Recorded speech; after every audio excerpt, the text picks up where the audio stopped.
24 বছরে দেশ স্বাধীন হয়েছে, 32 বছরে সড়ক দুর্ঘটনা রোধ করতে পারি নাই।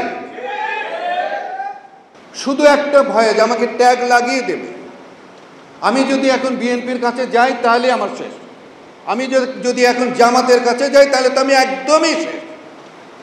এই ভয়ও কিন্তু আমি এই 15 বছর কিন্তু আমি কারো কাছে আমি যেতে পারিনি।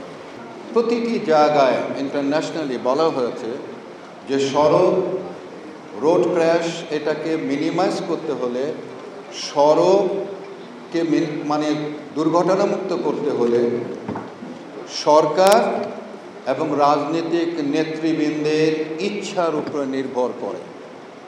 প্রতিটা সেমিনারে আমাকে এই কথাটি বলেছে যে সরকার এবং রাজনীতিকবৃন্দ যারা আছেন তাদের ইচ্ছার উপর নির্ভর করতে সড়ক দুর্ঘটনা রোধ করে।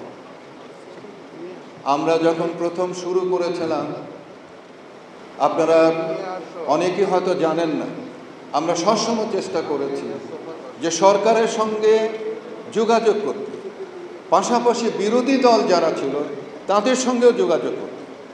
তার কারণ হলো গিয়ে যে শুধু সরকার এককভাবে সড়ক দুর্ঘটনা রোধ করতে পারে না, কারণ আমাদের দেশের যে সিস্টেম, যে নিয়ম, সেটি হলো যে অনেক সময় রাজনৈতিকভাবে বিরোধী দলে যারা থাকেন তারা সরকারের সকল কাজে কিন্তু বিরোধিতা করে। তো যে কারণের জন্য আমরা চেষ্টা করেছি, সবসময় বলার চেষ্টা করেছি, এইটা হলো জাতীয় ইস্যু, মানুষ এখানে সড়কে মৃত্যুবরণ করছে, আপনারা অন্তত এই জায়গাটা অন্তত এক হন। সারা পৃথিবীতে দেখবেন যে জাতীয় কিছু ইস্যু থাকে, সেখানে রাজনীতিবিদরা এক হয়, কিন্তু আমরা কোনোদিন এক হতে পারি না। আমি সবসময় চেষ্টা করেছি, অথচ অদ্ভুত ব্যাপার যে আমাকে কিন্তু সবসময় কিন্তু ট্যাগ লাগিয়ে দেওয়া হয়েছে। যখন আওয়ামী লীগ থেকে আমাকে বলেছে আমি জামাতের লোক, আমি বিএনপির লোক, আবার যখন বিএনপি থেকেছে তখন কিন্তু ট্যাগ লাগিয়ে দিয়েছে আমি নাকি আওয়ামী লীগের। এই ট্যাগের জন্য কিন্তু আমাদের যে কাজটা আমরা যেটা চেয়েছি কিন্তু সেইটা কিন্তু আমরা কোনোদিনই করতে পারিনি। এবং গত 15 বছর যে ফ্যাসিস্ট সরকার যে কাজটি করেছে, ওই ডরে কিন্তু আমি কোনো রাজনীতিক মানে সরকারের লোক ছাড়া কোনো রাজনীতিক নেতার কাছে কিন্তু আমি যেতে পারিনি। শুধু একটা ভয়ে যে আমাকে ট্যাগ লাগিয়ে দেবে, আমি যদি এখন বিএনপির কাছে যাই তাহলে আমার শেষ, আমি যদি এখন জামাতের কাছে যাই তাহলে তো আমি একদমই শেষ। এই ভয়ও কিন্তু আমি এই 15 বছর কিন্তু আমি কারো কাছে আমি যেতে পারিনি। আজকে কিন্তু আমি সকলকে আমি এখানে আমন্ত্রণ জানিয়েছি, প্রত্যেকটা দলের মানুষকে আমি এখানে আমন্ত্রণ জানিয়েছি। তার কারণ হলো কি, যেটি বললাম যে আমি ইন্টারন্যাশনালি আমি যেটি শিখেছি সেটি হলো যে সরকার এবং বিরোধী দল, রাজনীতিকবৃন্দ, তাদের ইচ্ছা যদি না হয়, আমি যতই চাই না কেন, এটি কিন্তু পূরণ হবে না। এবং যদি পূরণ হতো তাহলে আপনারা একবার চিন্তা করে দেখেন যে 54 বছর হতে যাচ্ছে স্বাধীনতা, আর আমি কিন্তু 32 বছর ধরে আমি কিন্তু এই আন্দোলনটি করছি।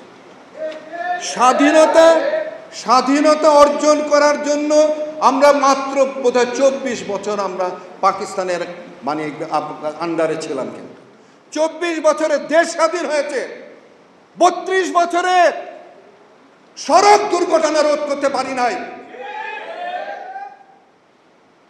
তো আজকের যে সময় এসেছে, আজকে যে পরিবর্তন আমরা যেটা চাচ্ছি, এইখানেও কিন্তু আমি দেখছি না, আমি দেখছি না। আমাদের যিনি সড়কের জন্য যিনি উপদেষ্টা হয়েছেন তার কোনো রকমের কার্যক্রম কিন্তু আমি এই সেক্টরে আমি দেখছি না, এটাকে গুরুত্বই দেওয়া হচ্ছে না।